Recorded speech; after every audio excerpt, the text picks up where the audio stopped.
I don't know about you, but adding a book to my book journal just motivates me to read so much. In today's video, we're gonna update my reading journal. Let's go ahead and do that. It's the most fun thing to do for me. Let's go. Can you tell I've been obsessed with this journal lately? Thankfully, another month is finished and I can go ahead and add all of my books in there. The first page is my reading shelf and I just add the titles to it. I've been a bit hesitant to color it too aggressively, so I think I'll just use my Tombow markers to add little touches here and there. I just add my titles to it and there's a space for around 50 books here, which should do me for the whole year. Next, there's my Goodreads tracker. I've color-coded this according to the genres I usually read, so the categories are self-development, non-fiction, which is basically all the other books not mentioned in the categories. There's history, biography, health and fitness, thriller, popular romance, so basically Colleen Hoover, other fiction, and adventure books. I feel like there's too many different colors in this. I tried to vaguely match the sticker colors. I think the bright pink is the worst. It is what it is though. I add all my books here. I've read 7 in June, but I've already added 2 here in all my trackers because I thought I might finish them in May, so all the trackers are for 5 books only. Next, we have my A to Z challenge. I have to say I'm not actively seeking out books yet. It's just fun if they do happen to have a title that's fitting to put in there. Then there's my cover pages with the star ratings, easily my favorite page in the journal. I've been making a little template in Canva and printing all of my covers that way so they fit the brackets well and all of my journal bits.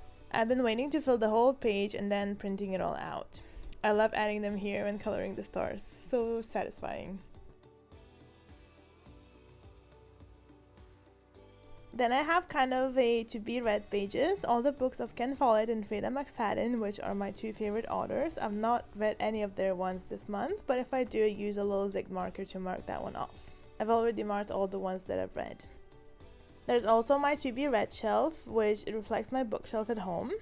I wrote all of the titles I have for physical books, and if I finish it, I get to mark it off. And I also get to add my new titles in here as well. It helps me keep track of all my books. It's only a few, but still this way I'm encouraged to read the ones I have more rather than just buying new ones, which I'm known to do on the occasion. Next, we have my book bracket, which is to help me pick out my favorite book of the year.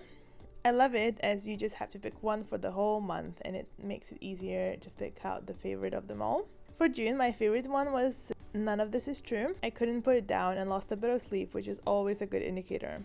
It competes with Behind Closed Doors from last month, and Behind Closed Doors wins. As it's mid-year already, oh my goodness, it's mid-year already. I also get to choose one from all 3 favorites for the first time ever. I chose the same size as all my bigger covers for simplicity, and I think that one will be Behind Closed Doors. Love that one. Now we're getting into the journal itself. As you can see, I would have 1 page for the monthly calendar, 1 or 2 for the books themselves, and then was and a kind of a wrap-up stats kind of a page. I have a couple more videos on the setups and monthly process, so check those ones out as well if you wanted more. I would print my book covers to the same size as the ones on the book cover page, so simplicity. As this is a B5 mode book, I just chose to put 4 book reviews in 1 page, and it's plenty. It'll probably last me a good time, few years. I drew out the monthly calendar for June and that already, so I just get to fill it in now. As yellow, blue, and green are kind of dominating colors in the covers, and I wanted to mellow the black, I thought I'll use these stickers from Live Love Posh. It's also kind of signaling the beginning of summer, so it's kind of fitting with the month of June. I wrote out the title of my month and then of course use the stickers to embellish. I would write out the titles I've been reading. I used to just know the ones I finished, but I think it's better for me to grasp how long I was reading something. I marked them down in 2 different colors as an actual book and an audiobook on the calendar because it's all overlapping usually. I only read so many books in June because of audiobooks really.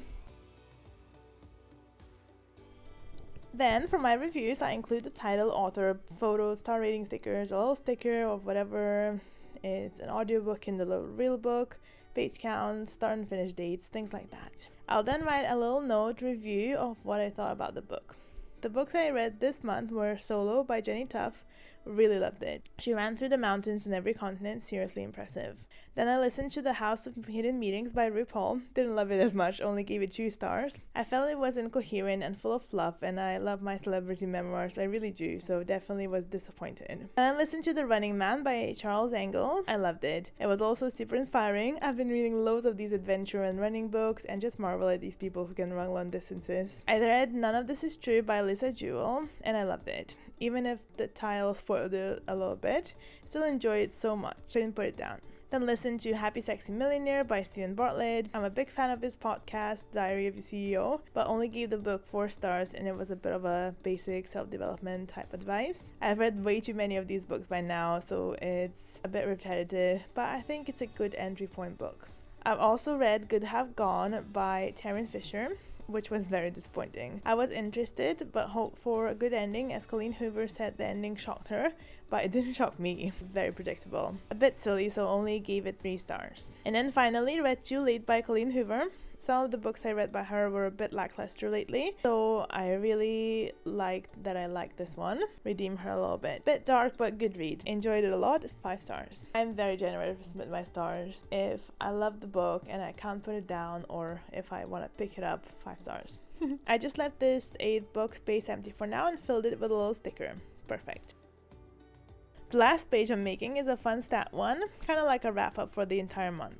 I don't have much to write here, so just put things like the name of the month and then use cute little circle stickers from Planything for my stats. One circle is for genre, and then the other circle is for book versus audiobook ratio, and I just divide them according to my keen mathematical eye. There's no actual measurement here. It's for pretty purposes, people. I add my favorite and least favorite book of the month. This is still the same covers, I just make additional ones. I also add some stats as pages read and hours listened during that month. Before I'd put pages read as all pages, but starting this month I'll just add actual pages I've read on an actual book. I think it's more fair. And then Kindle if I do read a Kindle book. I'll make a note of that. I put some random thoughts of the month and fill the whole space with stickers. The best. I can't wait for July already to fill my reading journal further. This has become one of my most anticipated books to fill. It's just so fun, and it's only a few pages a month, so definitely doable. Do you keep a reading journal? Do you like reading? Please give me all the book recs in the comment section down below. If you enjoyed this video, you might also want to check this one out. That's my reading journal setup. Watch that one next. Thank you so much for watching, and I shall see you in my next craft session.